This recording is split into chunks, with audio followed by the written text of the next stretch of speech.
नमस्कार दोस्तों, बहुत बहुत स्वागत है अंकु एजुकेशन सेंटर में। दोस्तों, आज इस वीडियो में हम लोग बियरिंग से रिलेटेड इंटरव्यू में पूछे जाने वाले क्वेश्चन एंड आंसर को देखेंगे, जिसमें मैं टोटल 30 क्वेश्चन लिया हूं, जो कि अलग अलग तरह से क्वेश्चन बनाया गया है। इन सारे क्वेश्चंस को अगर आप एक बार देख लोगे तो हो सकता है कि इंटरव्यू में आपको दिक्कत ना हो। तो चलिए दोस्तों, आप वीडियो में बने रहिए, स्किप मत करिएगा। मैं क्वेश्चन पे आता हूँ। दोस्तों, आज का जो मेरा पहला क्वेश्चन है वो ये है कि what are the function of bearing. आपसे पूछ सकता है कि बियरिंग का काम क्या है भाई, आप बताइए। तो देखिए, बियरिंग के बहुत सारे फंक्शन है, काम है। आपको जो याद रहेगा बता सकते हो, मैं आपको कुछ हेल्प कर देता हूँ। पहला आप बोल सकते हो कि sir support and guide the rotating part. दोस्तों, बियरिंग को हम लोग हमेशा रोटेटिंग पार्ट पे ही यूज करते हैं, लगाते हैं, फिटिंग करते हैं। तो क्या करता है कि जो रोटेटिंग पार्ट रहता है उसको सपोर्ट करता है और उसको गाइड करता है, मतलब उसको सही करेक्ट अलाइन करके, अलाइनमेंट बना के उसको रखता है, इधर उधर होने नहीं देता है। दूसरा पॉइंट आप बोल सकते हैं कि रिड्यूस फ्रिक्शन। दोस्तों, हम लोग फ्रिक्शन को कम करने के लिए ही बियरिंग को यूज करते हैं, ताकि क्या होता है कि उसमें जो पावर कंजम्पशन है वो भी कम होता है। तो आप बोल सकते हो कि सर रिड्यूस पावर कंजम्पशन। अगर फ्रिक्शन होगा, फ्रिक्शन ज़्यादा रहेगा मशीन में, तो मशीन का पावर कंजम्पशन भी होगा, बढ़ेगा, और साथ ही साथ मशीन का इंटरनल पार्ट में भी प्रॉब्लम हो सकता है। नेक्स्ट आप बोल सकते हो कि रिड्यूस द नॉइज। दोस्तों, अगर हम बियरिंग यूज करेंगे तो मशीन स्मूथ रन करेगा, ठीक है, उसमें कोई नॉइज साउंड नहीं आएगा।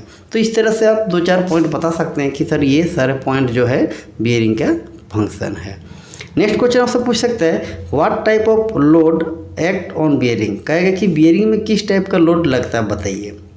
तो देखिए दोस्तों, बियरिंग को हम लोग हमेशा रोटेटिंग पार्ट को सपोर्ट देने के लिए, मतलब कि रोटेटिंग पार्ट में जो लोड लगता है उस लोड को बियरिंग में हम लोग ट्रांसफ़र कर दें, इसीलिए बियरिंग लगाते हैं। तो किस टाइप का लोड लगता है ये आपसे पूछ रहा है। तो देखिए, बियरिंग में मेनली 2 टाइप का लोड लगता है। पहला होता है रेडियल लोड, दूसरा होता है एक्सियल लोड। ये रेडियल लोड क्या होता है दोस्तों, देखिए आपको इस पिक्चर में, एनिमेशन में आपको दिख रहा है। रेडियल लोड एक्चुअली क्या होता है कि जहाँ पर हम बियरिंग फिट करते हैं, तो जिस शाफ्ट में बियरिंग फिट करें तो शाफ्ट का एक्सिस के परपेंडिकुलर अगर कोई लोड लग रहा है तो उसको बोलेंगे रेडियल लोड। और जो एक्सियल लोड होता है वो एक्चुअली क्या होता है कि जो शाफ्ट जहाँ पे बियरिंग माउंटेड रहता है उसका जो एक्सियली, उसका एक्सिस के एलोंग, एक्सिस के डायरेक्शन में जो लोड लगेगा उसको हम लोग बोलेंगे एक्सियल लोड। इस तरह से आप बता सकते हो।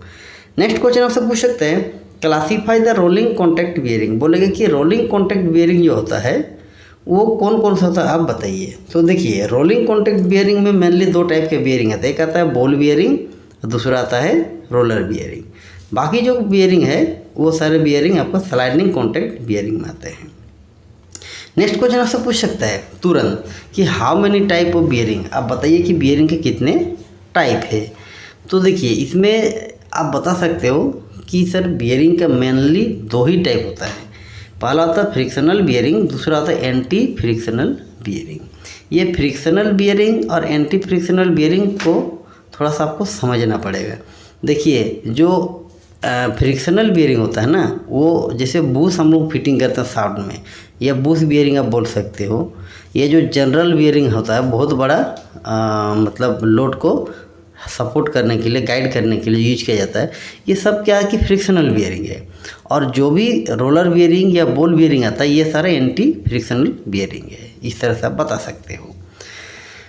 नेक्स्ट क्वेश्चन आपसे पूछ सकते हैं कि what are the part of rolling contact bearing. कहेंगे कि रोलिंग कॉन्टैक्ट बियरिंग में कौन कौन से पार्ट होते हैं, आप बताइए। ये रोलिंग कॉन्टैक्ट बियरिंग का मतलब होता है anti frictional bearing. Anti frictional bearing में ही रोलिंग कॉन्टैक्ट बियरिंग आता है, ठीक है, जैसे बॉल बियरिंग और रोलर बियरिंग। तो उसके कौन कौन से पार्ट है ये आपसे पूछ रहा है। तो एक पिक्चर के माध्यम से मैं आपको अभी समझाऊंगा। ये पिक्चर आप देखिए, इसमें देखिए एक है आउटर रेस, जो बाहर वाला रिंग होता है। उसका होता है इनर रेस, इसको इनर रिंग भी बोलते हैं। और आउटर रेस और इनर रेस के बीच में रोलिंग एलिमेंट रहता है, या तो बॉल रहेगा या तो रोलर रहेगा। और वो बॉल और रोलर को एक मिनिमम डिस्टेंस पे बराबर इक्वली मेंटेन करके रखने के लिए एक केज यूज किया जाता है। तो ये मेनली 4 पार्ट होता है, inner race, outer race, cage और रोलिंग एलिमेंट, बॉल या तो रोलर। ये सारे मिलकर ही एक रोलिंग कॉन्टैक्ट बियरिंग बनता है। नेक्स्ट क्वेश्चन आपसे पूछ सकते हैं दोस्तों कि how do you specify the rolling contact bearing. बोलोगे कि अगर एक रोलिंग कॉन्टैक्ट बियरिंग है तो उसको आप कैसे स्पेसिफाइड करोगे, मतलब उसका स्पेसिफिकेशन आप कैसे बताओगे। आपसे अगर कोई पूछे कि एक रोलिंग कॉन्टैक्ट बियरिंग के बारे में आप कुछ बताइए, तब क्या बताओगे, ये आपसे पूछ रहा है। तो देखिए, सबसे पहले बताइए कि उसका बोर साइज कितना है, मतलब जो बियरिंग है उसका इंटरनल डायमीटर कितना है। उसके बाद उसका आउटर डायमीटर कितना है, ओडी, वो आप बताइए। फिर बियरिंग का विड्थ आप बताइए। फिर बियरिंग में किस टाइप का केज लगा है और वो किस मटेरियल का बना है, ये भी आप बता दीजिए।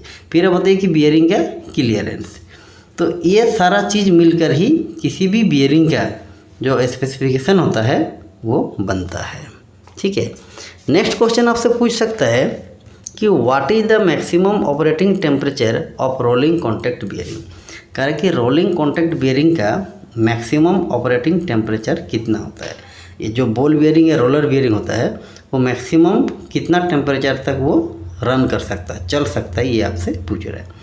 तो इसके आंसर बता दीजिए सीधा कि सर 85 to 90 डिग्री सेंटीग्रेड उसका मैक्सिमम टेम्परेचर 85 से 90 डिग्री सेंटीग्रेड होता है। उतना टेम्परेचर तक बियरिंग चल सकता है, लेकिन उससे ऊपर चला जाए तो बियरिंग में प्रॉब्लम होगा। नेक्स्ट क्वेश्चन आपसे पूछ सकते हैं दोस्तों कि how do you identify the ball bearing, taper roller bearing, spherical roller bearing and angular contact bearing. आपसे कुछ बियरिंग का नाम बोलेगा, बोले उसको आप कैसे पहचानोगे, आप बताइए। तो देखिए, सबसे पहले जैसे आपसे बोल रखी बॉल बियरिंग आप कैसे पहचानोगे। तो देखिए, मैं आपको एक तरीका बता रहा हूँ। अगर आपको पता है तो सही बात है, अगर नहीं पता है तो उसका पूरा सारा जो भी जानकारी होगा मेरा प्लेलिस्ट में वीडियो है, आप वहाँ पे जाके बियरिंग वाला वीडियो देख सकते हैं। तो चलिए मैं आपको इसमें बता देता हूँ। तो देखिए दोस्तों, जो बॉल बियरिंग होता है ना, उसका पहला नंबर में माने नंबर का जो पहला डिजिट होता है वो या तो 1 रहेगा या तो 6 रहेगा। मतलब किसी भी बियरिंग का नंबर से ही आप बता दोगे कि वो कौन सा बियरिंग होगा। तो अगर बियरिंग का नंबर का पहला डिजिट 1 या 6 है तो समझिए कि वो बॉल बियरिंग होगा। दूसरा में कह रहा है कि आपका स्फेरिकल रोलर बियरिंग। अगर बियरिंग नंबर का पहला डिजिट 2 है, 2 से स्टार्ट हो रहा तो वो स्फेरिकल रोलर बियरिंग होगा। उसके बाद बोल रहा है कि एंगुलर कॉन्टैक्ट बियरिंग। अगर बियरिंग नंबर का पहला डिजिट 7 है तो वो एंगुलर कॉन्टैक्ट बियरिंग होगा। उसके बाद आता है टेपर रोलर बियरिंग। बोल रहा है अगर बियरिंग नंबर का पहला डिजिट 3 है तो वो टेपर रोलर बियरिंग होगा। फिर आपसे एक चीज़ पूछ रहा है सिलिंड्रिकल रोलर बियरिंग। अगर सिलिंड्रिकल रोलर बियरिंग पूछ रहा है तो अगर बियरिंग नंबर का आगे में NU लिखा है या NJ NP इस टाइप से अगर लिखा है तो समझ जाइए कि वो सिलिंड्रिकल रोलर बियरिंग है। तो इस तरह से आपसे कोई भी बियरिंग का नाम पूछ सकता है कि आप उसको कैसे पहचानोगे। तो किसी भी बियरिंग को पहचानने के लिए उसका नंबर का पहला डिजिट को देखा जाता है। ये सारा जो मतलब नोमेनक्लेचर है कि आप बियरिंग को कैसे पहचानोगे, इसका वीडियो मेरा प्लेलिस्ट में है, आप वहाँ पे जाके देख सकते हैं। नेक्स्ट क्वेश्चन आपसे पूछ सकता है कि what is the difference between the bearing number 6205 and 6305। कह रहा कि दो बियरिंग है 6205 और 6305, दोनों में क्या डिफरेंस है, या ये भी पूछ सकता है कि दोनों में सिमिलरिटी क्या है, समानता क्या है, आप बताइए। तो देखिए, ये जो दो बियरिंग है उसका नंबर सेम नहीं है, अलग अलग है। ठीक है, पहला डिजिट दोनों का सेम है, इसका मतलब दोनों बियरिंग सेम टाइप का होगा। और लास्ट का जो 2 डिजिट है 0505 दोनों में सेम है, मतलब बियरिंग का जो इंटरनल डायमीटर होगा, बोर साइज होगा, वो सेम होगा। बट जो सेकेंड डिजिट 2 और 3 है वो अलग है। इसका मतलब कि जिस बियरिंग का नंबर 2 है, ठीक है, उसका जो आउटरनल डायमीटर और विड्थ होगा वो जिस बियरिंग का नंबर सेकेंड डिजिट 3 है उससे वो कम होगा। मतलब 6205 बियरिंग का ओडी और विड्थ चौड़ाई 6305 बियरिंग से कम होगा। ठीक है, यही दोनों में डिफरेंस है, जबकि दोनों सेम टाइप के बियरिंग होगा और दोनों का इंटरनल डायमीटर भी सेम होगा। नेक्स्ट क्वेश्चन आपसे पूछ सकते हैं दोस्तों कि what is the bore diameter of deep group ball bearing 6208C3। एक बॉल बियरिंग है 6208C3, ठीक है। तो बोलता है उसके इंटरनल डायमीटर कितना होगा, बोर साइज आप बताइए। तो देखिए, किसी भी बियरिंग का बोर साइज निकालने के लिए बियरिंग का लास्ट 2 डिजिट को देखा जाता है बियरिंग नंबर का। ठीक है, तो अगर बियरिंग नंबर का लास्ट 2 डिजिट 00, 01, 02, 03 है तो उसका स्टैंडर्ड माना जाता है, उसका इंटरनल डायमीटर अलग होगा। बट अगर लास्ट 2 डिजिट 04 या उससे ऊपर है तो उसको हम लोग 5 से मल्टीप्लाई करते हैं। तो यहाँ पर जैसे लास्ट 2 डिजिट 08 है, उसको 5 से मल्टीप्लाई करेंगे तो आएगा 40, तो 40 mm होगा उसका इंटरनल डायमीटर। नेक्स्ट क्वेश्चन आपसे पूछ सकते हैं कि write an example of self aligning ball bearing. कहेगा कि सेल्फ अलाइंग बॉल बियरिंग है, आप एक एग्जाम्पल दीजिए या बताइए। तो देखिए दोस्तों, जो सेल्फ अलाइंग बॉल बियरिंग होता है ना, वो मानो उसका नंबर का पहला डिजिट 1 होता है, मतलब 1 से वो स्टार्ट होता है। तो कोई भी आप एग्जाम्पल दे सकते हैं, जैसे 1219, 2207, ये तरह से आप बता सकते हो। देखिए 2207 जो बियरिंग नंबर है दोस्तों, इसमें 4 डिजिट है, इसीलिए ये सेल्फ अलाइंग बॉल बियरिंग है। अगर 5 डिजिट होगा, 5 डिजिट मतलब नंबर में 5 डिजिट होगा, इसमें पहला डिजिट अगर 2 होगा तो वो स्फेरिकल रोलर बियरिंग होगा। ये दोनों में डिफरेंस, इसको आपको समझना पड़ेगा। नेक्स्ट क्वेश्चन से पूछ सकता है कि write an example of spherical roller bearing. क्या कि स्फेरिकल रोलर बियरिंग के एक एग्जाम्पल आप बताइए। तो देखिए स्फेरिकल रोलर बियरिंग में जो उसका पहला डिजिट होता है वो 2 होता है। तो बता सकते हैं कि 22220 EK C3 या 23215 EK W33, इस तरह से आप कोई भी बियरिंग के एग्जाम्पल दे सकते हो। नेक्स्ट क्वेश्चन पूछ सकता है आपसे कि write an example of angular contact ball bearing. देखिए आप एंगुलर कॉन्टैक्ट बॉल बियरिंग के बारे में पूछ रहे हैं, तो जिस बियरिंग नंबर का पहला डिजिट 7 है वो एंगुलर कॉन्टैक्ट बॉल बियरिंग होता है। तो इसकी एग्जांपल आप बोलिए 7205, 7305, इस तरह से आप बता सकते हो। फिर आपसे पूछ सकते हैं कि write an example of taper roller bearing. Taper roller bearing के बारे में भी पूछ सकता है। तो जिस बियरिंग का पहला डिजिट नंबर का 3 रहेगा वो होगा टेपर रोलर बियरिंग। तब बोल सकते हो कि 30305, 31205, मतलब पहला डिजिट 3 होना चाहिए। नेक्स्ट क्वेश्चन आपसे पूछ सकते हैं कि write an example of cylindrical roller bearing. ये सिलिंड्रिकल रोलर बियरिंग के बारे में भी आपसे पूछ सकता है। तो सिलिंड्रिकल रोलर बियरिंग का जो नंबर होगा तो उसके आगे में NU, NJ, NP, NJJ इस तरह से लिखा रहेगा। तब बोल सकते हो कि NU 203, NU 2204, इस तरह से आप बता सकते हो। नेक्स्ट क्वेश्चन आपसे पूछ सकते हैं दोस्तों कि calculate the shaft size for a bearing 22222 KC3 having taper bore and sleeve thickness 5 mm। कह रहा है कि एक बियरिंग है, ठीक है, 22222 KC3, ये टेपर रोलर बियरिंग है। तो बोल रहा है कि इसमें जो शाफ्ट यूज होगा, ठीक है, वो कितना होगा, उसका साइज आप बताइए। तो देखिए दोस्तों, टेपर रोलर बियरिंग में क्या होता है ना कि बियरिंग और शाफ्ट के बीच में एडेप्टर स्लीव यूज किया जाता है। तो उस एडेप्टर स्लीव का थिकनेस दिया है 5 mm, ठीक है। तो क्या है कि बियरिंग का जो आईडी है वो हम निकाल सकते हैं। तो देखिए बियरिंग का जो आईडी होगा, लास्ट 2 डिजिट देखेंगे, लास्ट 2 डिजिट है 22, उसको 5 से मल्टीप्लाई करेंगे 110 mm आएगा। और स्लीव का जो थिकनेस है जो शाफ्ट और बियरिंग के बीच में लगेगा उसका है 5 mm। तो क्या करेंगे हम लोग कि शाफ्ट का साइज निकालने के लिए बियरिंग का जो इंटरनल डायमीटर होगा उससे हम लोग उस स्लीव का थिकनेस जो है उसको डबल करके माइनस कर देंगे। तो शाफ्ट साइज के लिए आप लिख सकते हो आईडी माइनस थिकनेस इंटू 2। तो आईडी है कितना 110 mm माइनस थिकनेस है कितना स्लीव का 5 mm, तो 5 × 2 10 हो जाएगा। तो 100, 10 - 10 = 100 mm। तो आप बता सकते हो कि 22222 KC3 बियरिंग में जो शाफ्ट होगा उसका साइज होगा 100 mm। नेक्स्ट क्वेश्चन आपसे पूछ सकते हैं कि why the bearing operating at higher temperature are having lower life. कह रहा है कि वो बियरिंग जो हाई टेम्परेचर जोन में ऑपरेट हो रहा है उसका लाइफ कम क्यों हो जाता है, ये आपसे पूछ रही है। अच्छा सवाल है। तो देखिए दोस्तों कि जब भी बियरिंग ऑपरेट करता है, मतलब चलता है ना, तो बियरिंग में क्या होता है कि फ्रिक्शन तो होता ही है वो, लेकिन उस फ्रिक्शन के वजह से बियरिंग में भी प्रॉब्लम हो सकता है। बट कैसे, इसका वैसे बोल सकते हो कि सर बियरिंग का जो डायनामिक एंड स्टैटिक कैपेसिटी होता है वो क्या होता है कि हाई टेम्परेचर जोन में रिड्यूस होता है। क्यों? क्योंकि जो बियरिंग का रोलिंग एलिमेंट और रेसवे मतलब आउटर रेस या इनर रेस है, उसके क्या होता है कि जो हार्डनेस होता है ना, हार्डनेस धीरे धीरे बढ़ने लगता है। जैसे जैसे उसका टेम्परेचर बढ़ता है, मतलब हाई टेम्परेचर जोन में ऑपरेट होता है, तो उसका हार्डनेस बढ़ता है, जिसके वजह से क्या होता है, उसका जो डायनामिक या स्टैटिक लोड है ना, या कैपेसिटी आप बोल सकते हो, लोड कैपेसिटी, वो क्या होता है, धीरे धीरे घटता है, जिसके वजह से हाई टेम्परेचर जोन में ऑपरेट होने वाले बियरिंग का जो लाइफ रहता है वो हमेशा कम हो जाता है। इस तरह से नेक्स्ट क्वेश्चन पूछ सकता है कि वाई डू बियरिंग फेल, कहेगा कि बियरिंग फेल कैसे होता है, अब बताइए। तो देखिए ये बहुत अच्छा क्वेश्चन है, ये कोई भी आपसे पूछ सकता है। पहला बोलेगा कि सर ओवरलोड, सही बात है, अगर ओवरलोड में चल रहा है आपका बियरिंग तो वो फेलियर हो सकता है।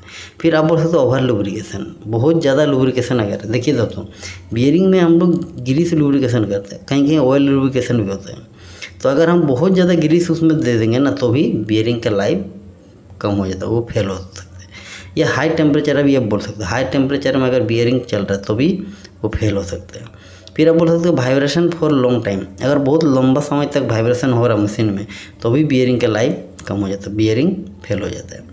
फिर आप बोल सकते हो कि more and less bearing clearance, मतलब बियरिंग का जो क्लियरेंस है अगर बहुत ज़्यादा है या बहुत कम है तब पर भी बियरिंग फेल होता है।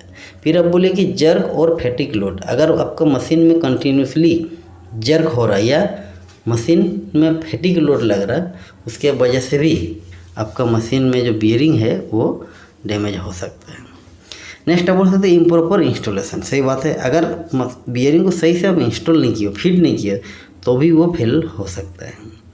फिर आप बोलिए कि बियरिंग मैन्युफैक्चरिंग डिफेक्ट, अगर सब चीज़ ठीक है तो आप सीधा बोल दीजिए कि जहाँ से बियरिंग बन के आया है वहीं से कुछ डिफेक्ट हुआ है बियरिंग में, जिसके वजह से क्या है कि बियरिंग फेल हो गया या फेल हो सकता है।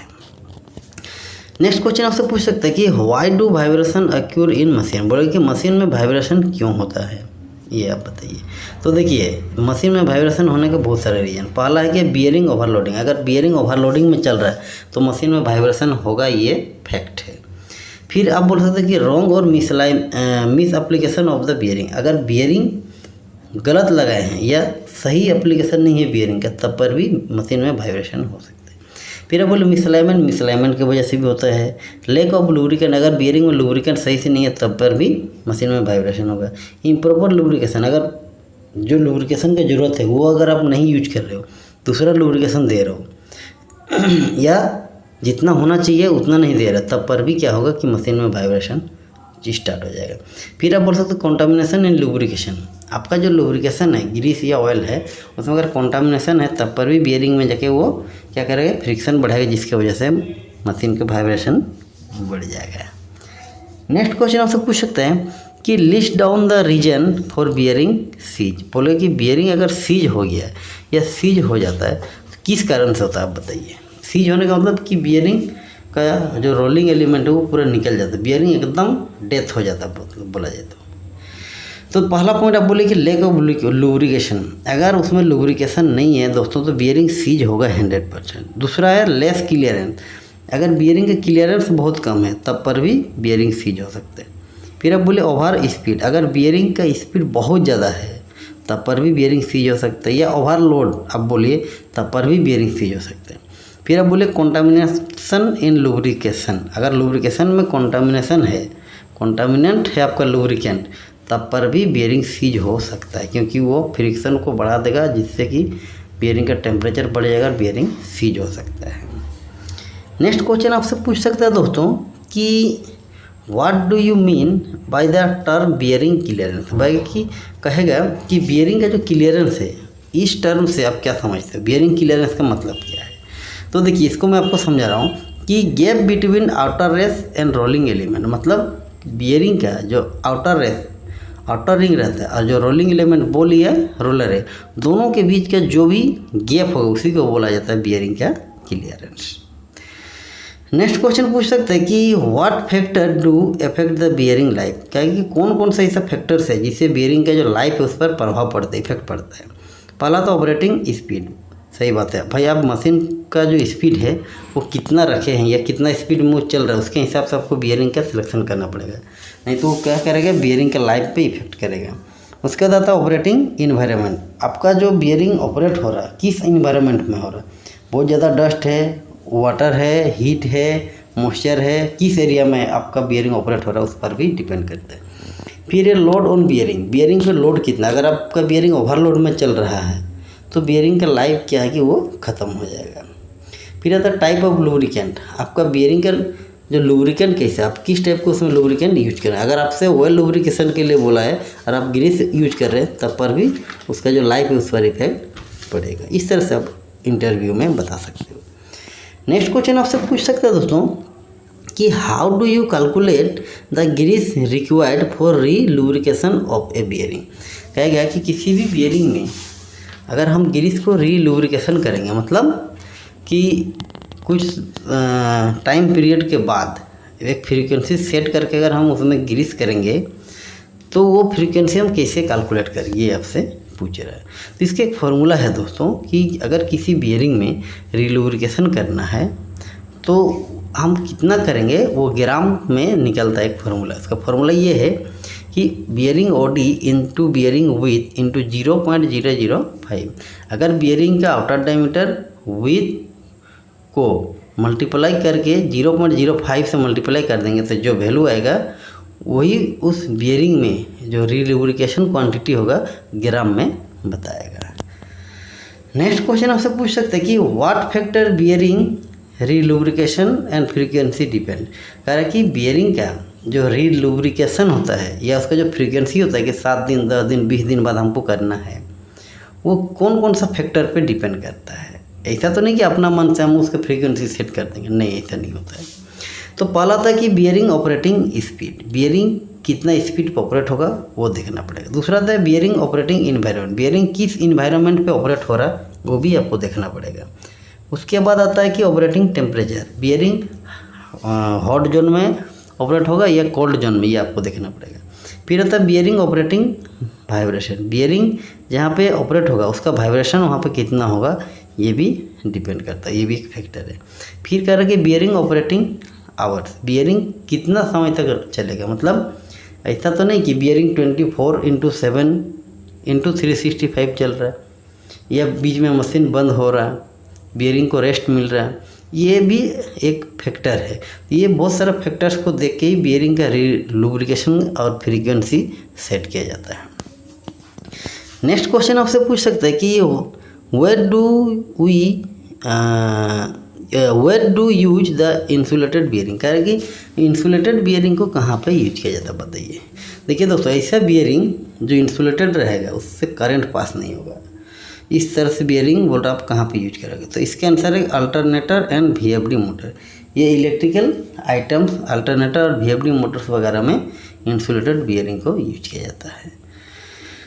नेक्स्ट क्वेश्चन पूछ सकते हैं कि how to select lubricant for bearing. कहेगा कि बियरिंग के लिए आप लुब्रिकेंट कैसे सेलेक्ट करोगे, ग्रीस या ऑयल कैसे सेलेक्ट करोगे। तो देखिए इसके लिए मेन 3 फैक्टर है, वो 3 फैक्टर को देख के ही लुब्रिकेशन का सिलेक्शन किया जाता है। पहला होता है टेम्परेचर, बियरिंग कितना टेम्परेचर पे ऑपरेट होगा। दूसरा स्पीड, कितना स्पीड पे मशीन रोटेट करेगा। फिर होता है लोड, वहाँ का लोड कितना। ये 3 फैक्टर को देखकर ही बियरिंग का जो लुब्रिकेशन होता है उसको सिलेक्ट किया जाता है।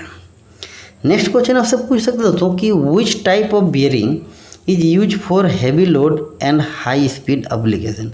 कह रहा है कि जहाँ पे बहुत ज़्यादा लोड है और स्पीड भी है बहुत ज़्यादा मशीन के, वहाँ पे किस टाइप के बियरिंग का यूज किया जाता है, ये आपसे पूछ रहा है। तो इसके आंसर आप आंख बंद करके बता दीजिए कि सर रोलर बियरिंग, क्योंकि रोलर बियरिंग का जो कॉन्टैक्ट एरिया होता है ना दोस्तों वो बहुत ज़्यादा, जिसके वजह से क्या है कि वो हैवी लोड को वो सस्टेन कर लेता है।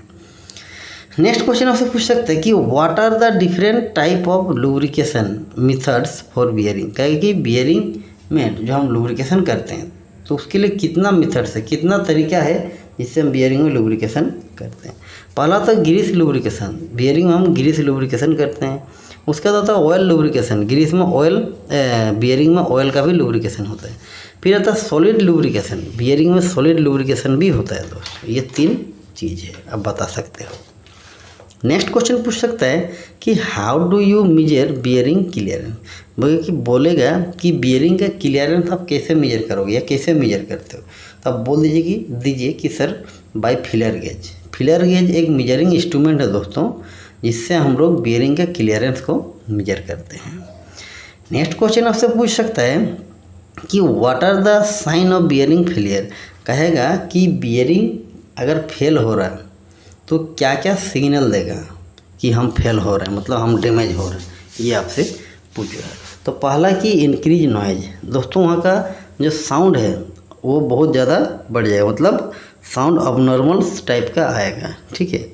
उसके बाद आता है कि वाइब्रेशन। मशीन में वाइब्रेशन इतना ज़्यादा बढ़ जाएगा कि आप समझ जाइए कि आपका बियरिंग धीरे धीरे से सिग्नल दे रहा है कि वो डैमेज हो रहा है। फिर आप बोल सकते हो हीट जनरेशन, बहुत ज़्यादा गर्म होगा बियरिंग, उससे भी आप समझिए कि बियरिंग डैमेज हो रहा है या हो गया है। फिर आता है इरेगुलर वेयर पैटर्न।